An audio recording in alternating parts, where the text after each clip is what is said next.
ವಿದ್ಯಾರ್ಥಿಗಳೇ, ನಿಮ್ಗೆ ಕತೆ ಅಂದ್ರೆ ಇಷ್ಟ ಅಲ್ವಾ? ಕೇಳಿದಿರಾ ಕತೆನಾ? ಎಲ್ಲಿ ಮನೆಯಲ್ಲಿ ಹೇಳ್ಕೊಡ್ತಾರ? ಇದರ ಅಜ್ಜ ಅಜ್ಜಿಗಳು ಚೆನ್ನಾಗಿ ನೋಡ್ಕೊತೀರಲ್ಲ ಅವ್ರನ್ನ. ಸೊ ನಾವು ಕೂಡ ಚಿಕ್ಕವರಾಗಿದ್ದಾಗ ನಮ್ಮ ಅಪ್ಪ ಅಮ್ಮನ ಕತೆ ಹೇಳೋದನ್ನ ನಾನು ಕೇಳಿದ್ವಿ. ನಮ್ಮನ್ನೆಲ್ಲ ಹೊರಗಡೆ ಕೂರಿಸ್ಕೊಂಡು ಏನೋ ಒಂದು ಅದ್ಭುತವಾದ ಒಂದು ಲೋಕಕ್ಕೆ ಕರ್ಕೊಂಡು ಹೋಗ್ತಾ ಇದ್ರು. ಸೊ ಆ ಅನುಭವಗಳು ನನ್ನ ತಲೆಯಲ್ಲಿ ಇನ್ನೂ ಉಳಿದಿತ್ತು. ಹೌದಾ? ಸೊ ಹಾಗೇನೆ ಕತೆ ಅಂದ್ರೆ ತಲೆಯಲ್ಲಿ ಉಳಿಯುವಂತ ಒಂದು ಹವ್ಯಾಸ. ಹೌದಾ? ಸೊ ಕತೆ ಏನ್ ಮಾಡುತ್ತಪ್ಪ ಅಂದ್ರೆ ಮನಸ್ಸಿಗೆ ಉಲ್ಲಾಸವನ್ನ ನೀಡುತ್ತೆ, ಮನೋಲ್ಲಾಸವನ್ನ ಕೊಡುತ್ತೆ. ಸೊ ಹಾಗಾಗಿ ನಾವು ನಮ್ಮ ಅಜ್ಜ ಅಜ್ಜಿಗಳು ಅಪ್ಪ ಅಮ್ಮರು ಹೇಳುವಂತ ಕತೆಗಳನ್ನ ಕೇಳಿ ಬೆಳೆದಿರ್ತೀವಲ್ವಾ? ಸೊ ಹಾಗಾದ್ರೆ ಒಂದು ಕತೆ ಹೇಳುವ. ಸೊ ಒಮ್ಮೆ ಒಂದು ಊರಲ್ಲಿ ಜಾತ್ರೆ ನಡೀತಾ ಇರುತ್ತೆ. ಆ ಜಾತ್ರೆ ಅಂದ್ರೆ ಗೊತ್ತಲ್ಲ, ಸಂಭ್ರಮ ಇರುತ್ತೆ, ಅಂಗಡಿಗಳಿರುತ್ತೆ, ತೋರಣಗಳನ್ನ ಕಟ್ಟಿರ್ತಾರೆ. ಹಾಗೇನೆ ಯಾವುದು ಬಲ್ಬ್ ಅಂದ್ರೆ ಬೆಳಗಿನ ಚಿತ್ತಾರವೇ ಮೂಡಿರುತ್ತೆ ಅಲ್ವಾ? ಸೊ ಜಾತ್ರೆ ಅಂದ್ರೆ ಎಲ್ಲರೂ ಓಡೋಗ್ಬಿಡ್ತೀರಲ್ಲ ಅಜ್ಜ ಅಜ್ಜಿ ಮನೆಗೆ.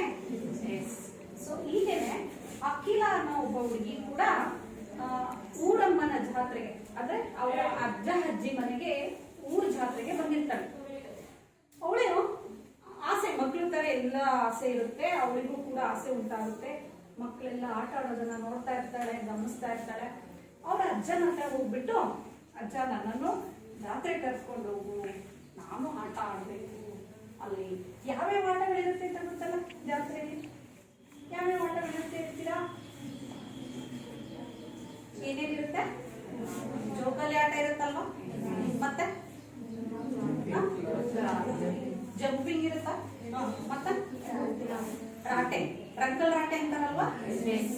ಸೊ ಆ ರಂಕಲ್ ರಾಟೆ ಅಂತ ಈ ರೀತಿನೂ ಇರುತ್ತೆ, ಈ ರೀತಿನೂ ಸುತ್ತುತ್ತೆ.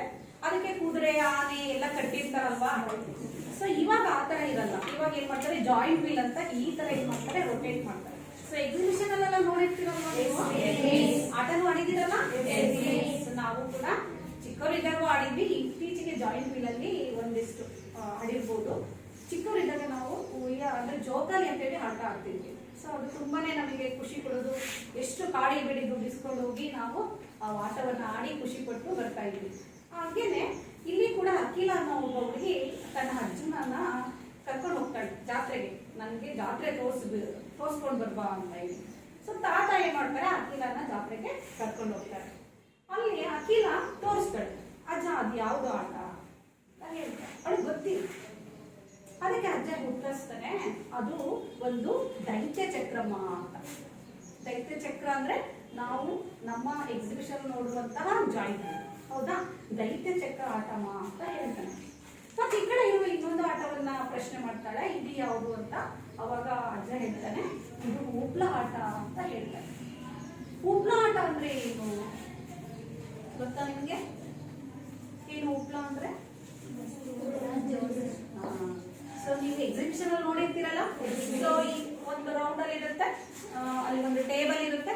ಆ ಟೇಬಲ್ ಮೇಲೆ ವಿವಿಧ ವಸ್ತುಗಳನ್ನು ಇಟ್ಟಿರ್ತಾರೆ. ಅಂದ್ರೆ ತುಂಬಾ ಬೆಲೆ ಬಾಳುವ ವಸ್ತುಗಳಲ್ಲ, ದಿನನಿತ್ಯ ಜೀವನಕ್ಕೆ ಅವಶ್ಯಕವಾಗಿ ಬರುವಂತ ಪರ್ಸು, ಪೆನ್ನು, ಸೋಪು, ಏನಾದ್ರು. ಆಮೇಲೆ ಜಾಮೆಟ್ರಿ ಬಾಕ್ಸ್ ಆಗಿರ್ಬೋದು, ಯಾವುದೇ ಆಟಿಕೆ ವಸ್ತುಗಳನ್ನ ಅಲ್ಲಿ ಇಟ್ಬಿಟ್ಟು ತುಂಬಾ ಆಕರ್ಷಣೀಯವಾಗಿ ಜೋಡಿಸಿರ್ತಾರೆ. ಒಂದು ಡಿಸ್ಟೆನ್ಸ್ ಅನ್ನ ಇಟ್ಕೊಂಡು ಒಂದು ರಿಂಗ್ ಅನ್ನ ಅದ್ರ ಮೇಲೆ ಹಾಕಿದ್ರೆ ಆ ವಸ್ತು ಏನಾಗುತ್ತೆ, ನಮ್ದಾಗುತ್ತೆ. ಇದನ್ನ ನಾವೇನಂತ ಹೇಳ್ತೀವಿ, ಉಬ್ಲ ಆಟ ಅಂತ ಹೇಳ್ತೀವಿ. ಸೊ ಅದು ಉಬ್ಲ ಆಟ ಅಂತ ಹೇಳಿ ಪರಿಚಯ ಮಾಡ್ತಾರೆ. ಯಾರಿಗೆ? ಮೊಮ್ಮಗಳು ಅಖಿಲನ್ಗೆ ತಾತ ಪರಿಚಯಿಸ್ತಾರೆ. ಸೊ ಅವಳಿಗೆ ನೋಡ್ತಾಳೆ, ಎಲ್ಲ ಮಕ್ಕಳು ಆಡ್ತಾ ಇರ್ತಾರೆ. ಆ ಕಾರಣ ಅಜ್ಜ ನಾನು ಆಟ ಆಡ್ಬೇಕು ಅಂತ ಹೇಳ್ಬಿಟ್ಟು ಹಠ ಮಾಡ್ತಾರೆ. ಸಾಮಾನ್ಯ ಏನಾದ್ರು ಮಾಡ್ಕೊಳ್ತಾರೆ ಮಕ್ಳು ಗೊತ್ತಿಲ್ಲ, ಭಯ ಅವ್ರಿಗೆ ಉತ್ಸಾಹ ಇರುತ್ತೆ, ಆಟ ಆಡ್ಬೇಕು ಅಂತ ಹಠ ಮಾಡ್ತಿರ್ತಾರೆ. ಅದಕ್ಕೆ ತಂದೆ ತಾಯಿಗಳು ಅವಾಯ್ಡ್ ಮಾಡ್ತಾರೆ. ಬೇಡ, ಅದು ಬಹಳ ಅದು ಡೇಂಜರಸ್ ಇರುತ್ತೆ, ಅಂದ್ರೆ ಜಾಯಿಂಟ್ ವೀಲ್ ಡೇಂಜರಸ್ ಇರುತ್ತೆ, ಬೇಡ, ಹೋಗೋದು ಬೇಡ, ಅದಕ್ಕೆಲ್ಲ ಧೈರ್ಯ ಮತ್ತೆ ಬಲ ಇರ್ಬೇಕಮ್ಮ ಅಂತ ಹೇಳ್ತಾನೆ ತಾತ. ಅದಕ್ಕೆ ಹೇಳ್ತಾಳೆ, ಅಜ್ಜ ನನಗೂ ಎಲ್ಲ ಇದೆ, ಧೈರ್ಯನೂ ಇದೆ, ಬಲನೂ ಇದೆ, ನಾನು ಹೋಗ್ಬೇಕು ಅಂತ ಹೇಳಿ ಆಟ ಮಾಡ್ಕೊಂಡು ಅಜ್ಜನ ಹತ್ರ 20 ರೂಪಾಯಿ ಇರುತ್ತೆ, ಅದನ್ನ ಕಸ್ಕೊಂಡು ಹೋಗ್ತಾಳೆ. ಎಲ್ಲ ಆಟನೂ ಕೂಡ ಆಡ್ತಾಳೆ. ಆಟ ಎಲ್ಲ ಮುಗಿದ್ಮೇಲೆ ವಾಪಸ್ ಅಜ್ಜನ ಬಳಿ ಬರ್ತಾಳೆ. ಯಾರು? ಬಾ ಬಿಟ್ಟಾಗ ಅಜ್ಜ ಪ್ರಶ್ನೆ ಮಾಡ್ತಾನೆ, ಏನು ಆಟ ಆಡ್ಬಂದಮ್ಮ ಅಂತ ಕೇಳ್ತಾನೆ. ಅದಕ್ಕೆ ಅಜ್ಜ ಉತ್ತರ ಮಾಡ್ತಾಳೆ, ಉತ್ತರಿಸ್ತಾಳೆ, ಅಖಿಲ ನಾನು ಉಪ್ಳ ಆಟ ಆಡಿದೆ ಮತ್ತೆ ದೈತ್ಯ ಚಕ್ರ ಆಟ ಆಡಿದೆ ಅಂತ ಹೇಳ್ತಾಳೆ. ಹಾಗಾದ್ರೆ ಎಷ್ಟು ರೂಪಾಯಿ ಕೊಟ್ಟೆ, ಹೆಂಗ್ ಆಟ ಆಡಿದೆ ಅಂತ ಮತ್ತೆ ಪ್ರಶ್ನೆ ಮಾಡ್ತಾನೆ ತಾತ. ಆಗ ಅವಾಗ ಹೇಳ್ತಾಳೆ, ನಾನು ಉಪ್ಳ ಆಟ ಆಡಿದ ಸಂಖ್ಯೆಯು ದೈತ್ಯ ಚಕ್ರ ಆಟ ಆಡಿದ ಸಂಖ್ಯೆಯ ಅರ್ಧದಷ್ಟಿತ್ತು ಅಂತ ಹೇಳ್ತಾಳೆ. ಏನ್ ಹೇಳ್ತಾಳೆ ನೋಡಿ, ನಿಮಗೆಲ್ಲ ಕಾಣಿಸ್ತಾ ಇದೆಯಲ್ಲ ಈ ಬೋರ್ಡ್ ಮೇಲೆ. ಸೊ ಇಲ್ಲಿ ಅಬ್ಸರ್ವ್ ಮಾಡಿ, ಇದು ಒಂದು ದೈತ್ಯ ಚಕ್ರ ಅಥವಾ ಇದನ್ನ ಜಾಯಿಂಟ್ ವೀಲ್ ಅಂತ ಹೇಳ್ತೇವೆ. ಸೊ ನಿಮ್ಗೆ ಈ ರೀತಿ ನೋಡ್ತಿರ್ತೀವಲ್ಲ ಎಕ್ಸಿಬಿಷನ್ ಗಳಲ್ಲಿ. ಸೊ ಇದನ್ನ ನಾವು ದೈತ್ಯ ಚಕ್ರ ಆಟ ಅಂತ ಹೇಳ್ತೇವೆ. ಇಲ್ಲಿ ಒಂದು ಟೇಬಲ್ ಇದೆ, ಟೇಬಲ್ ಮೇಲೆ ಅನೇಕ ವಸ್ತುಗಳನ್ನು ಈ ರೀತಿ ಜೋಡಿಸ್ಬಿಟ್ಟು ಒಂದು ರಿಂಗ್ ಅನ್ನ ಬಳಸೋದ್ರ ಮೂಲಕ, ವೃತ್ತಾಕಾರದ ಒಂದು ಲಿಮಿಟೆಡ್ ಸೈಜ್ ಇರುವಂತ ರಿಂಗ್, ದೊಡ್ಡದಲ್ಲ, ತಟ್ಟೆ ಆಕಾರದಲ್ಲಿ ಇರಲ್ಲ, ರಿಂಗ್ ಚಿಕ್ಕದಾಗಿರುತ್ತೆ ಅಲ್ವಾ. ಸೊ ಆ ರೀತಿ ರಿಂಗ್ ಅನ್ನ ಎಸೆಯುವುದ್ರ ಮೂಲಕ ಆ ರಿಂಗ್ ಏನಾದ್ರೂ ಇದ್ರ ಮೇಲೆ ಬಿದ್ರೆ ಆ ವಸ್ತು ಅವ್ರದ್ದಾಗುತ್ತೆ. ಸೊ ಈ ರೀತಿ ಒಂದು ಆಟವನ್ನ ಆಡಿ ಬಂದಿರ್ತಾಳು ಅವಳು. ಪ್ರಶ್ನೆ, ಅವಳ ಉತ್ತರ ಏನ್ ಹೇಳ್ತಾಳೆ ಇಲ್ಲಿ ಅದಂಗೆ ಅಂದ್ರೆ, ಉಪ್ಳ ಆಟ ಆಡಿದ, ಇದು ಉಪ್ಳ ಆಗಿದೆ, ಇದು ಏನಂತೀವಿ ದೈತ್ಯ ಚಕ್ರ. ಸೊ ಇಲ್ಲಿ ಅಬ್ಸರ್ವ್ ಮಾಡಿ, ದೈತ್ಯ ಚಕ್ರ ಉಪ್ಳ ಆಟ ಆಡಿದ ಸಂಖ್ಯೆ ನೋಡಿ, ನಮ್ಗೆ ಗೊತ್ತಿಲ್ಲ, ಗೊತ್ತಿಲ್ಲದೆ ಇರೋದನ್ನ ನಾವೇನಂತ ಹೇಳ್ತೀವಿ, ಒಂದು ಚರಾಕ್ಷರ ಅಂತ ಹೇಳಿ ತಗೊಳ್ತೇವೆ. ಸೊ ನಾವು ಈ ಉಪ್ಳ ಆಟವನ್ನ ಅಕ್ಷರ ವೈ ಇಂದ ಏನ್ ಮಾಡೋಣ, ಗುರುತಿಸ್ಕೊಂಡ. ದೈತ್ಯ ಚಕ್ರ ಆಟವನ್ನ ಅಕ್ಷರ ಎಕ್ಸ್ ಇಂದ ಗುರುತಿಸ್ಕೊಂಡ. ಸೊ ಅವ್ರು ಏನ್ ಹೇಳ್ತಾರೆ, ಅಖಿಲ ಏನ್ ಹೇಳ್ತಿದ್ದಾರೆ ಇಲ್ಲಿ, ಉಪ್ಳ ಆಟ ಆಡಿದ ಸಂಖ್ಯೆಯು, ಉಪ್ಳ ಅಂದ್ರೆ ಯಾವುದು ವೈ, ಹೌದಾ, ದೈತ್ಯ ಚಕ್ರ ಅಂದ್ರೆ ಯಾವುದು ಎಕ್ಸ್. ಸೊ ಉಪ್ಳ ಆಟ ಆಡಿದ ಸಂಖ್ಯೆಯು ದೈತ್ಯ ಚಕ್ರ ಆಟ ಆಡಿದ ಸಂಖ್ಯೆಯ ಅರ್ಧದಷ್ಟಿತ್ತು ಅಂತ ಹೇಳ್ತಾರೆ. ಮತ್ತೆ ಪ್ರಶ್ನೆ ಮಾಡ್ತಾನೆ, ಎಷ್ಟು ಸವಾರಿ ಮಾಡಿದೆ ನೀನು, ಎಷ್ಟು ಸವಾರಿ ಮಾಡಿದೆ ಅಂತ ಕೇಳ್ತಾನೆ. ಅದಕ್ಕೆ ಅವಳು ಅದನ್ನು ಹೇಳಲ್ಲ, ಅವಳು ಎಷ್ಟು ಸವಾರಿ ಅಂತ ಹೇಳಲ್ಲ. ಅವಳು ಏನ್ ಹೇಳ್ತಾಳೆ ಅಂದ್ರೆ, ನಾನು ಒಂದು ಉಪ್ಳ ಆಟಕ್ಕೆ ಏನ್ ಮಾಡ್ತಾಳೆ, ಒಂದು ದೈತ್ಯ ಚಕ್ರ ಸವಾರಿಗೆ ಏನ್ ಕೊಟ್ಟೆ, 3 ರೂ ಕೊಟ್ಟೆ. ದೈತ್ಯ ಚಕ್ರ ಅಂದ್ರೆ ಯಾವ್ದಿದೆ, ಒಂದು ದೈತ್ಯ ಚಕ್ರ ಸವಾರಿಗೆ ರೂ 3 ಕೊಟ್ಟೆ. ಅಂದ್ರೆ ದೈತ್ಯ ಚಕ್ರ ಅಂದ್ರೆ ಯಾವುದು, 3 ಎಕ್ಸ್ ಅಲ್ವಾ. ಸೊ 3 ರೂ ಕೊಟ್ಟೆ. ಹಾಗೆ ಒಂದು ಉಪ್ಳ ಆಟಕ್ಕೆ ಎಷ್ಟು ಕೊಟ್ಟೆ, 4 ಕೊಟ್ಟೆ. ಒಟ್ಟು 20 ರೂಪಾಯಿ ಖರ್ಚು ಮಾಡಿದೆ ಅಂತ ಅವ್ನು ತಗೊಂಡೋಗಿದ್ದು 20 ರೂಪಾಯಿ ತಾನೆ. 20 ರೂಪಾಯಿ ಆದ್ದರಿಂದ ತಗೊಂಡು ಓಡೋಗ್ಬಿಡ್ತಾಳೆ. ಆಟ ಆಡಿ ಬಂದ್ಮೇಲೆ ಅಜ್ಜ ಪ್ರಶ್ನೆ ಮಾಡ್ತಾನೆ, ಎಷ್ಟು ಆಟ ಆಡಿದೆ, ಯಾವ್ಯಾವ ಆಟ ಆಡಿದೆ, ಎಷ್ಟು ಸವಾರಿ ಮಾಡಿದೆ ಅಂದಾಗ ಅವಳು ಈ ರೀತಿ ಉತ್ತರ ಕೊಡ್ತಾಳೆ. ಏನಂತ, ಉಪ್ಳ ಆಟ ಆಡಿದ ಸಂಖ್ಯೆಯು ದೈತ್ಯ ಚಕ್ರ ಆಟ ಆಡಿದ ಸಂಖ್ಯೆಯ ಅರ್ಧದಷ್ಟು. ಹಾಗೇನೆ ಒಂದು ದೈತ್ಯ ಚಕ್ರ ಸವಾರಿಗೆ 3 ರೂಪಾಯಿ ಕೊಟ್ಟೆ. ಹಾಗೇನೆ ಒಂದು ಉಪ್ಳ ಆಟಕ್ಕೆ 4 ರೂಪಾಯಿ ಕೊಟ್ಟೆ ಅಂತ ಹೇಳ್ತಾಳೆ. ಮತ್ತೆ ಪ್ರಶ್ನೆ ಮಾಡ್ತಾನೆ ಅಜ್ಜ, ಏನಂತ, ಹಾಗಾದ್ರೆ ಎಷ್ಟು ಉಪ್ಳ ಆಟ ಆಡಿದೆ, ಎಷ್ಟು ದೈತ್ಯ ಚಕ್ರ ಆಟ ಆಡಿದೆ, ಎಷ್ಟು ಉಪ್ಳ ಅಂದ್ರೇನು, ಎಷ್ಟು ಉಪ್ಳ ಆಟ ಅಂದ್ರೇನು, ಎಷ್ಟು ವೈ, ಎಷ್ಟು ಸಂಖ್ಯೆಯ ಉಪ್ಳ ಆಟವನ್ನ ಆಡಿದೆ, ಹಾಗೆಯೇ ಎಷ್ಟು ಸಂಖ್ಯೆಯ ದೈತ್ಯ ಚಕ್ರವನ್ನ ಆಟ ಆಡಿದೆ ಅಂತ ಹೇಳ್ಬಿಟ್ಟು ಅಜ್ಜ ಪ್ರಶ್ನೆ ಮಾಡ್ತಾನೆ. ಯಾರಾದ್ರೂ ಹೇಳ್ತೀರಾ ಇದರ ಉತ್ತರವನ್ನ? ಉಪ್ಳ ಆಡಿದ ಸಂಖ್ಯೆ ಎಷ್ಟು, ಹಾಗೇನೆ ದೈತ್ಯ ಚಕ್ರ ಆಟ ಆಡಿದ ಸಂಖ್ಯೆ ಎಷ್ಟು.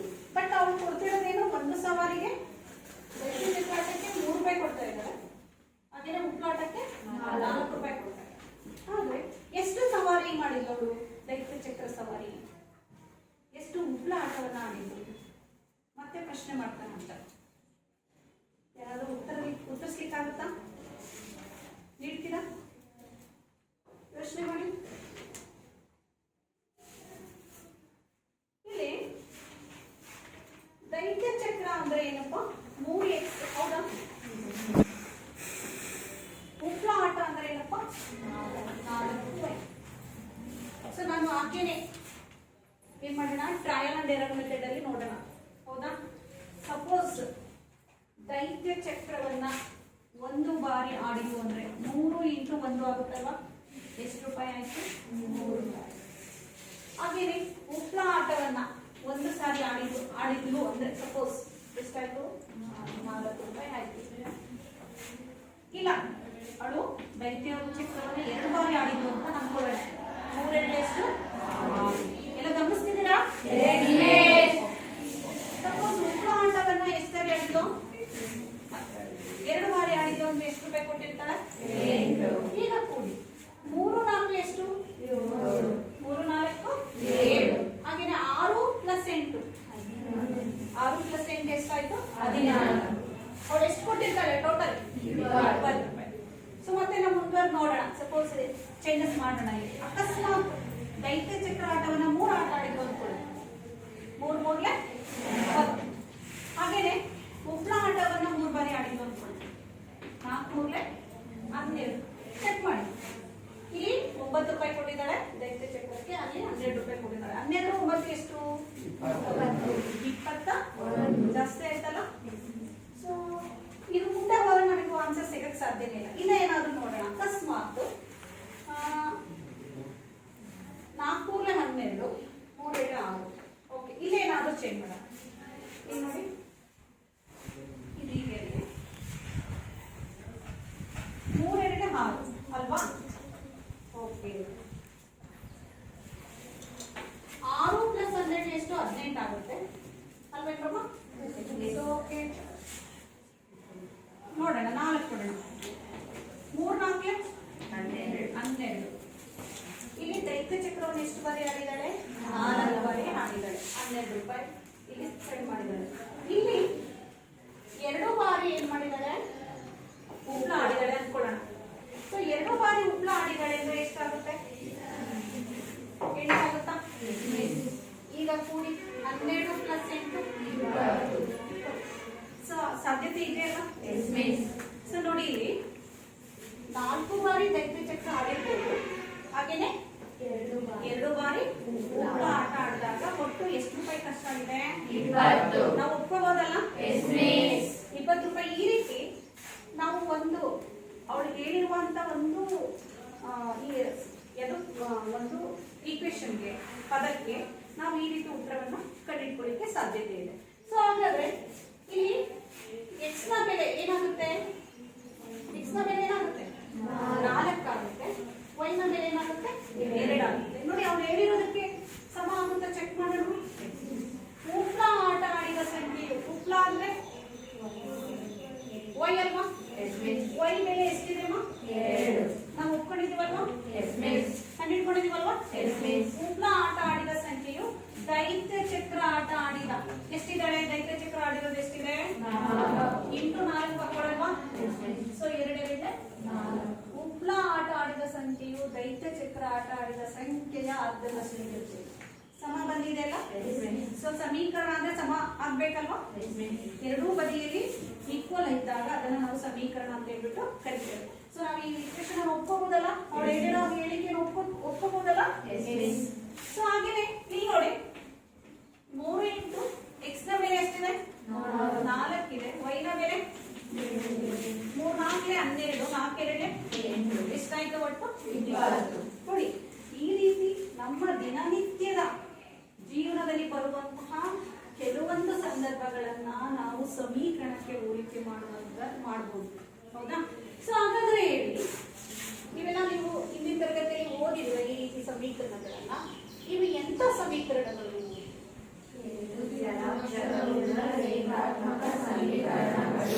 ನೀವು 9ನೇ ತರಗತಿಯಲ್ಲಿ ಓದಿದಿರಲ್ಲ? ಹಾಗಾದ್ರೆ 2 ಚರಾಕ್ಷರವುಳ್ಳ ರೇಖಾತ್ಮಕ ಸಮೀಕರಣದ ಆದರ್ಶ ರೂಪ ಹೇಳ್ತೀರಾ? ಹೇಳಿ.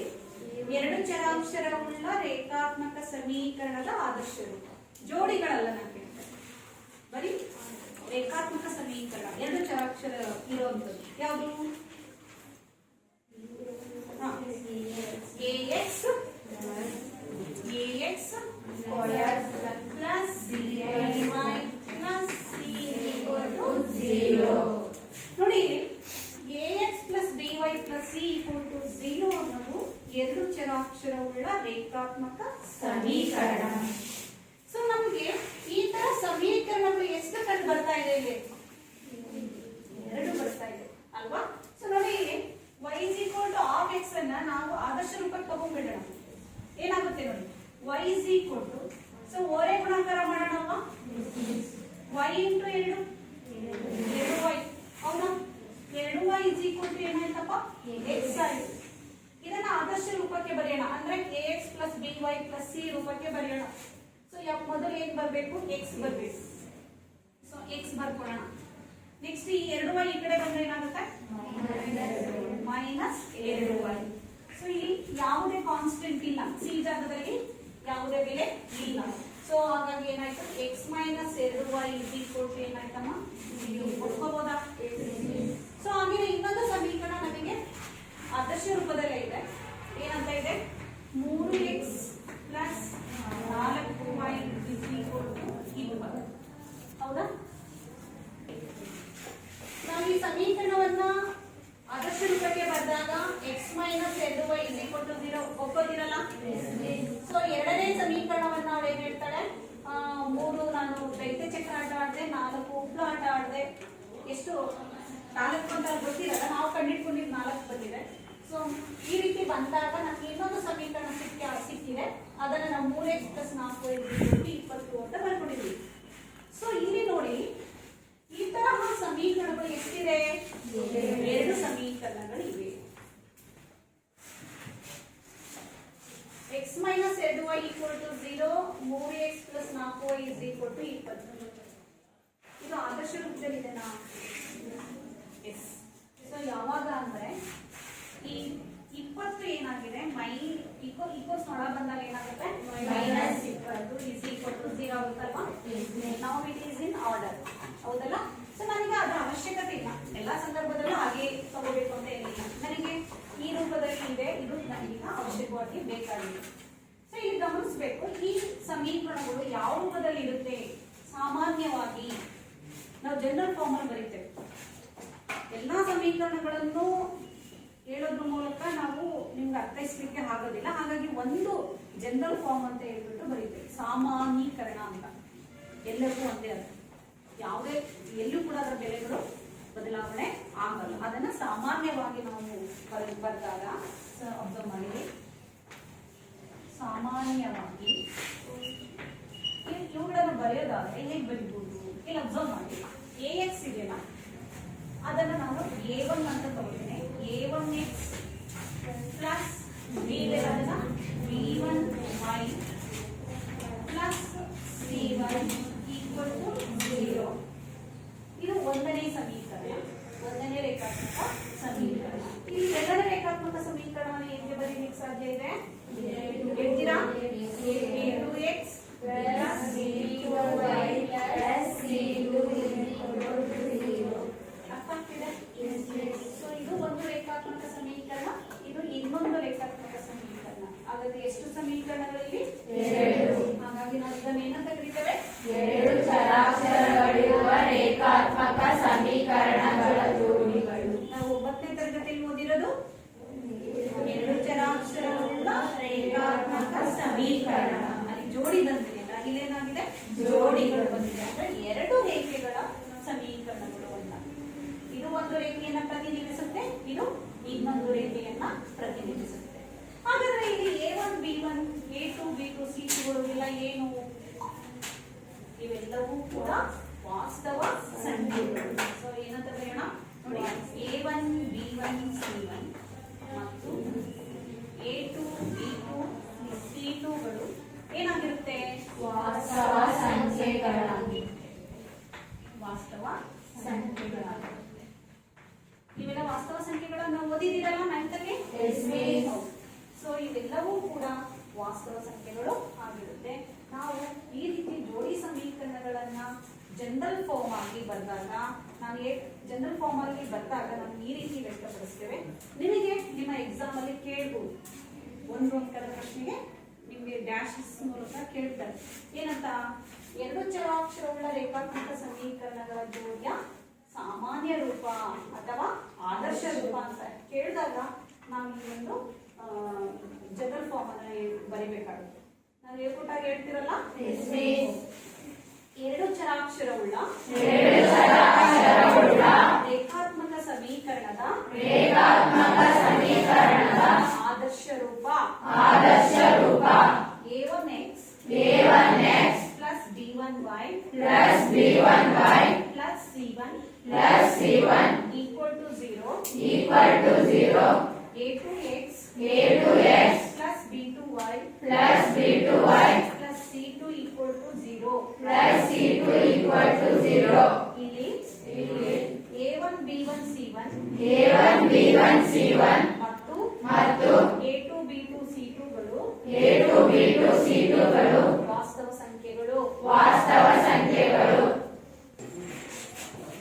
ನಮಗೆ ಗೊತ್ತಾಗಿದೆ ಎರಡು ಚರಾಕ್ಷರವುಳ್ಳ ಜೋಡಿ ರೇಖಾತ್ಮಕ ಸಮೀಕರಣಗಳ ಆದರ್ಶ ರೂಪ a1x plus b1y plus c1 equal to 0 a2x plus b2y plus c2 equal to 0. So ಇಲ್ಲಿ ನಾನು ಕೆಲವು ಉದಾಹರಣೆಗಳನ್ನ ತಗೊಂಡಿದ್ದೇನೆ.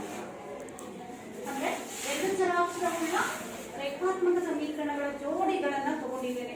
3 ಉದಾಹರಣೆಗಳನ್ನ ತಗೊಂಡಿದ್ದೇನೆ. ಕಾಣಿಸ್ತಿದೆಯಲ್ಲ? ಸೊ ಇಲ್ಲಿ ನಿಮಗೆ ಕಾಣಿಸ್ತಾ ಇರ್ಬೋದು ಬ್ಲಾಕ್ ಬೋರ್ಡ್ ಮೇಲೆ. ಇಲ್ಲಿ ಏನು ತಗೊಳ್ತಾ ಇದ್ದೀನಿ? a1/a2 ತಗೊಳ್ತಾ ಇದ್ದೀನಿ. a1/a2 ಅಂದ್ರೆ ಈ ಸಮೀಕರಣದ x ನ ಸಹಗುಣಕ a1 ಮೊದಲನೇ ಸಮೀಕರಣದ್ದು, ಎರಡನೇ ಸಮೀಕರಣದ x ನ ಸಹಗುಣಕ ಯಾವುದು? a2. ಹಾಗಾದ್ರೆ ಇಲ್ಲಿ a1 a2 ಯಾವುದು ಅಂತ ಹೇಳ್ತೀರಾ? ಹೇಳಿ ನೋಡೋಣ. 1/3 ಬರೆಯೋಣ. ಸೊ 1/3. ಹಾಗೆಯೇ b1/b2 ಯಾವುದು? -2/4 c1/c2 ಇಲ್ಲಿ c2 -20 ಇದೆ. c1 ಇದೆನಾ ಇಲ್ಲಿ? ಇಲ್ಲ ಅಂದ್ರೆ 0. ಸೊ 0/-20. ಸೊ ನೋಡೋಣ ಈಗ ಇಲ್ಲಿ ನಿಮ್ಗೆ ಕಾಲಮ್ ಅಲ್ಲಿ ಹೇಳ್ತಾ ಇದೆ ಅನುಪಾತಗಳನ್ನ ಹೋಲಿಸಿ ಅಂತ ಹೇಳ್ತಿದ್ದಾರೆ. ಹೋಲಿಕೆ ಮಾಡು ಯಾವ್ಯಾವ್ದನ್ನ? a1/a2 ನ b1/2 ಗೆ, ಹಾಗೇನೆ c1/c2 ನೋಡಿ. 1/3 a1/a2 ಆದ್ರೆ -2/4 b1/b2 ಇದೆ. ಹೌದಾ? 0/-20 ಅಂದ್ರೆ ಏನು? ಅದರ ಬೆಲೆ ಏನಾಗುತ್ತೆ? ಏನಾಗುತ್ತೆ 0/-20ರ ಬೆಲೆ ಏನು? 0ನ್ನ -20 ಭಾಗಿಸಿದ್ರೆ ಬೆಲೆ ಏನ್ ಬರುತ್ತಮ್ಮ? ಮೈನಸ್ ಬರ್ತಲ್ಲ. ಎರಡೇ ಆಪ್ಷನ್ ಇರೋದು. ಇಲ್ಲ 0 ಬರೋದಿಲ್ಲ, -20 ಬರೋದು. ಏನ್ ಬರುತ್ತೆ? 0 ಅಲ್ವಾ? ಮರ್ತಿದ್ದೀರಲ್ಲ? ಸೊ -20 0/-20 ಬಂದ್ರೆ ಇದರ ಬೆಲೆ ಎಷ್ಟಮ್ಮ? ಹಾಗಾದ್ರೆ ಇವೆರಡನ್ನೇ ನೋಡೋಣ. ಸೊ ಇವೆರಡು ಸಮ ಇದಾವ? 1/3 -2/4 ಸಮನ? ನಾವು ಹಾಗಾದ್ರೆ ಏನಂತ ಬರೆಯೋಣ? a1/a2 not equal to b1/b2. ಬರೆಯೋಣ. ಅದೇ ರೀತಿ ಇಲ್ಲಿ ಹೋಲಿಕೆ ಮಾಡ್ತೀರಾ?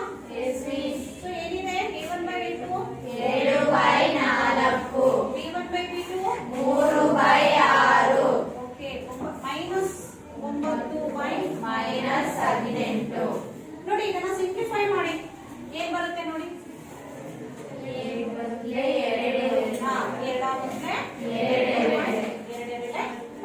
ಹಾಗೇನೆ 3 ಇದು ಕೂಡ 1/2 -9/-18 91/92.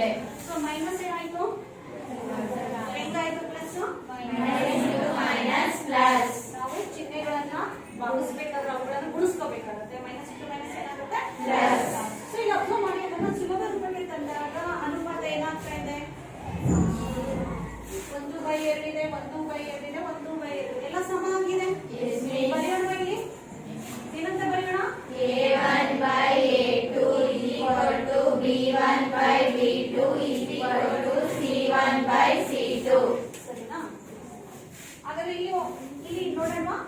ಮೂರನೇ ಉದಾಹರಣೆಯಲ್ಲಿ a1 ಮತ್ತು a2ಗಳ ಬೆಲೆ ಹೇಳ್ತೀರಾ? 1/2 1/2 b1/b2 ಬೆಲೆ 2/4 2/4 c1/c2 ಬೆಲೆ -4/-12 ನೋಡಿ. ಇದನ್ನ ಸಿಂಪ್ಲಿಫೈ ಮಾಡ್ಲಿಕ್ಕಾಗುತ್ತಾ? ನೋಡೋಣ.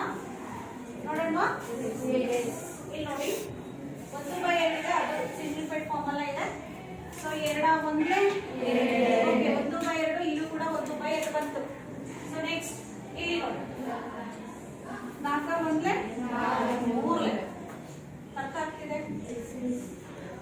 a1/8 ಎಷ್ಟಿದೆ? 1/2. b1/b ಎಷ್ಟಿದೆ? 1/2. c1/c2 1/3. ಸಮ ಆಗ್ತಿದೆನಾ? ಇಲ್ಲ ಮಿಸ್. ಹಾಗಾದ್ರೆ ಯಾವುದು ಸಮ ಅಂತ ಕಾಣಿಸ್ತಾ ಇದೆ ನಮಗೆ? a1/a2 equal to b1/b2 not equal to c1/c2. 1/2ಕ್ಕೆ 1/3 ಸಮ ಆಗುತ್ತಾ? ಇಲ್ಲ So, ಮಿಸ್. ಹಾಗಾದ್ರೆ ನಾವೇನ್ ಬರೆಯೋಣ ಇಲ್ಲಿ? a1/a2 equal to b1/b2 not equal to c1/c2. Okay? So, ಇಲ್ಲಿ ನೋಡಿ ನಕ್ಷಾರೂಪದ ಪ್ರತಿನಿಧಿಸುವಿಕೆ ಅಂತ ಹೇಳ್ತಾ ಇದ್ದಾರೆ. ಹಾಗಂದ್ರೆ ಏನು? ನೋಡಿ ಈ ಜೋಡಿ ರೇಖಾತ್ಮಕ ಸಮೀಕರಣಗಳನ್ನ ನಕ್ಷೆಯ ಮೇಲೆ ಪ್ರತಿನಿಧಿಸಿದಾಗ ನಮಗೆ ಯಾವ ರೀತಿ ನಕ್ಷೆಯ ರೂಪ ಕಂಡು ಬರುತ್ತೆ ಅದನ್ನು ನಾವು ನೆಕ್ಸ್ಟ್ ಕ್ಲಾಸಲ್ಲಿ ಮಾಡ್ತೀವಿ. ಅದಕ್ಕೂ ಮೊದಲು ಕೆಲವೊಂದು ಸಮೀಕರಣಗಳ ನಕ್ಷೆಗಳು ಈ ರೀತಿಯಲ್ಲಿ ಇರುತ್ತೆ ಅನ್ನೋದನ್ನ ನಾವಿಲ್ಲಿ ತಿಳ್ಕೋಬೇಕಾಗುತ್ತೆ. ಇಲ್ಲಿ ಯಾವುದನ್ನ ನಾವು ಹೋಲಿಕೆ ಮಾಡ್ತೇವೆ ಅಂದ್ರೆ ಈ ಅನುಪಾತಗಳನ್ನ ಹೋಲಿಕೆ ಮಾಡೋದ್ರ ಮೂಲಕ ಅದರ ನಕ್ಷೆಯ ರೂಪ ಹೇಗಿರುತ್ತೆ ಅಂತ ಹೇಳಲಿಕ್ಕೆ ಸಾಧ್ಯ ಇದೆ. ಹಾಗಾದ್ರೆ a1/a2 not equal to b1/b2 ಇದ್ದಾಗ ನಕ್ಷೆ ಹೇಗಿರುತ್ತಪ್ಪ ಅಂದ್ರೆ ರೇಖೆಗಳು ಒಂದೊಂದೊಂದು ಏನ್ ಮಾಡ್ತಾ ಇರುತ್ತೆ? ಛೇದಿಸಿರುತ್ತೆ. So, ಇಲ್ಲಿ ಛೇದಿಸುವ ರೇಖೆಗಳು ಸಿಗುತ್ತೆ ನಮಗೆ. ಛೇದಿಸುವ ರೇಖೆಗಳನ್ನ ನಾವು ನೋಡ್ತೇವೆ. ಹಾಗೇನೆ ಇಲ್ಲಿ a1/a2 equal to b1/b2 equal to c1/c2 ಎಲ್ಲ ಅನುಪಾತಗಳು ಸಮ ಇದ್ದಾಗ ಅಲ್ಲಿರುವಂತ ನಕ್ಷೆ ಹೇಗಿರುತ್ತಪ್ಪ ಅಂದ್ರೆ ಒಂದೊಂದು ಐಕ್ಯವಾಗಿರುತ್ತೆ. ನೋಡಿ ಇಲ್ಲಿ ಛೇದಿಸುವ ರೇಖೆಗಳು ಅಂದ್ರೆ ಈ ರೀತಿ ಬರುತ್ತೆ. ಹೌದಾ? ಐಕ್ಯ ಅಂದ್ರೆ ಇದು ಒಂದು ರೇಖೆ, ಇದರ AB ಅನ್ಕೊಳ್ಳೋಣ. ಇನ್ನೊಂದು ರೇಖೆ ಸಿಡಿಯೂ ಕೂಡ ಇದರ ಮೇಲೆ ಇರುತ್ತೆ. ಸೊ ಅದನ್ನೇನಂತ ಹೇಳ್ತೇವೆ? ಐಕ್ಯಗೊಳ್ಳುವ ರೇಖೆಗಳು. ಐಕ್ಯಗೊಳ್ಳುವ ರೇಖೆಗಳು. ಸೊ ಇಲ್ಲಿ ಮೂರನೇದು ಬರೋಣ. ಇವೆರಡು ಮಾತ್ರ ಸಮ ಇದೆ. c1/c2 ನಾಟ್ ಈಕ್ವಲ್ ಆದಾಗ ಇಲ್ಲಿ ಏನಾಗಿರುತ್ತೆ?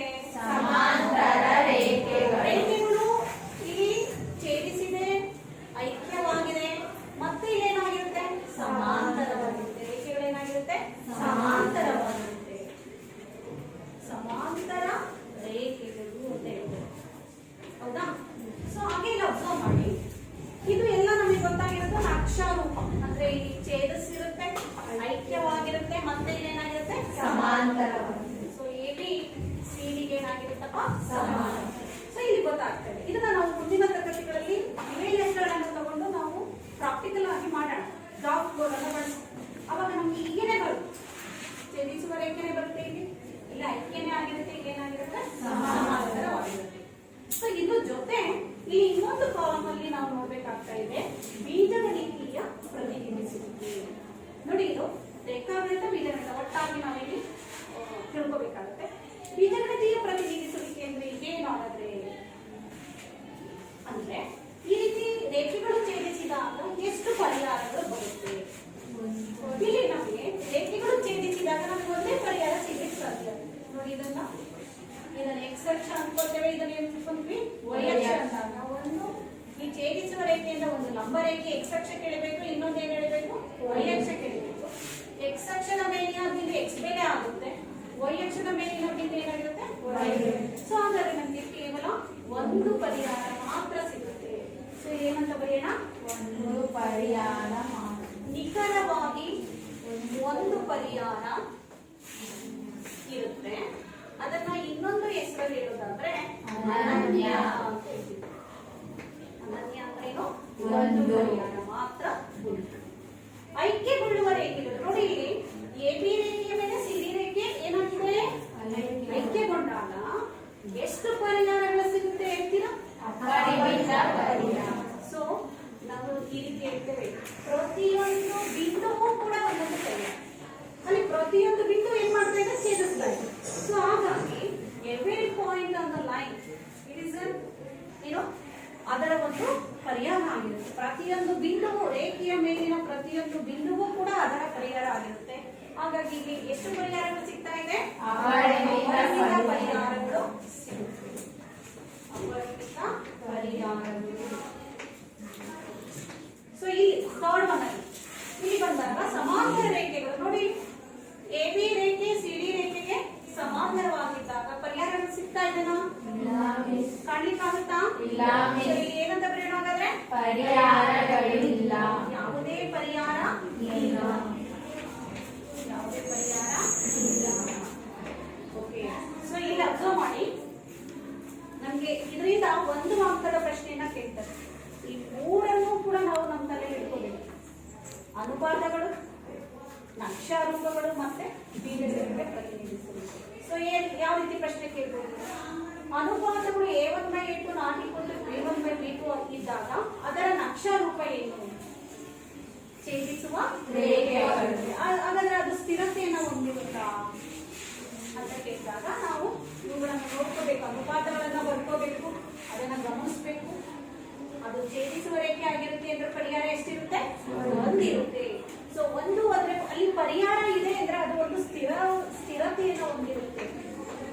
ಯಾವ ಸಮೀಕರಣಕ್ಕೆ ಪರಿಹಾರಗಳು ಸಿಗುತ್ತೋ ಆ ಸಮೀಕರಣ ಒಂದು ಸ್ಥಿರ ಸಮೀಕರಣ ಆಗಿರುತ್ತೆ. ಇಲ್ಲಿ ನೋಡಿ, ಐಕ್ಯಗೊಳ್ಳುವ ರೇಖೆಗಳಲ್ಲಿ ಕೂಡ ನಮಗೆ ಪರಿಹಾರ ಸಿಗ್ತಾ ಇದೆಯಲ್ಲ, ಹಾಗಾಗಿ ಇದು ಕೂಡ ಒಂದು ಸ್ಥಿರತೆಯನ್ನ ಹೊಂದಿರುತ್ತೆ. ಇಲ್ಲಿ ಕೂಡ ಸ್ಥಿರತೆಯನ್ನ ಹೊಂದಿದೆ. ಇಲ್ಲಿ ನೋಡಿ, ಸಮಾಂತರ ರೇಖೆಗಳಿದ್ದಾಗ ನಮ್ಗೆ ಯಾವುದೇ ಪರಿಹಾರ ಕಂಡು ಬರ್ತಾ ಇದೆನಾ? ಹಾಗಾಗಿ ಇಲ್ಲಿ ಯಾವುದೇ ಪರಿಹಾರ ಇಲ್ಲ ಅಂದ್ರೆ ಇದು ಅಸ್ಥಿರ ಸಮೀಕರಣ ಅಂತ ಕರಿತೀವಿ. ಅಸ್ಥಿರ ಸಮೀಕರಣ. ನೋಡಿ, ಮತ್ತೆ ಈ ಒಂದು ಚಾರ್ಟ್ ಏನ್ ನಾನು ಬೋರ್ಡ್ ಮೇಲೆ ಬರ್ತಿದ್ದೀನೋ ಅದನ್ನ ನಾನು ಇಲ್ಲಿ ಚಾರ್ಟ್ ಅಲ್ಲೂ ಕೂಡ ನಾನು ತೋರಿಸ್ತಾ ಇದ್ದೇನೆ. ಸೊ ಇಲ್ಲಿ ಗಮನಿಸಿ, ರೇಖಾತ್ಮಕ ಸಮೀಕರಣದ ಆದರ್ಶ ರೂಪ ಇದೆ. ಹಾಗೇನೆ ಎರಡು ರೇಖಾತ್ಮಕ ಸಮೀಕರಣಗಳು ಇದ್ದಾಗ ಅದರ ಆದರ್ಶ ರೂಪವೂ ಇದೆ. ಸೊ ನಾನು ಆಗ್ಲೇ ಹೇಳ್ಕೊಟ್ಟ ಹಾಗೆ ಅನುಪಾತಗಳು a1/a2 b1/b2 ಇದ್ದಾಗ ರೇಖೆಗಳು ನಕ್ಷೆ ರೂಪ ಏನಿರುತ್ತೆ? ಛೇದಿಸುವ ರೇಖೆಗಳು. ಪರಿಹಾರಗಳೇನಿರುತ್ತೆ? ಒಂದು ಪರಿಹಾರ. ಹಾಗಾದ್ರೆ ಎಂತ ಸಮೀಕರಣ ಅದು? ಸ್ಥಿರ. ಹಾಗೇನೆ ನೋಡಿ, a1/a2 b1/b2 and c1/c2 ಇದ್ದಾಗ ಅದರ ನಕ್ಷೆ ರೂಪ ಏನು? ಐಕ್ಯಗೊಳ್ಳುವ ರೇಖೆಗಳು. ಅದರ ಪರಿಹಾರ ಎಷ್ಟಿರುತ್ತೆ? ಅಪರಿಮಿತ ಪರಿಹಾರ. ಹಾಗೇನೆ ಅದು ಕೂಡ ಒಂದು ಸ್ಥಿರ ಅಥವಾ ಅವಲಂಬಿತ ಸಮೀಕರಣ. ಮೂರನೇದಕ್ಕೆ ಬನ್ನಿ, a1/a2 b1/b2 c1/c2 ಇದ್ದಾಗ ಎಂತ ರೂಪ ಆಗಿರುತ್ತೆ? ನಕ್ಷೆಯ ರೂಪ ಸಮಾಂತರ ರೇಖೆಗಳಾಗಿರುತ್ತೆ. ಪರಿಹಾರಗಳಿರುತ್ತಾ? ಇಲ್ಲ.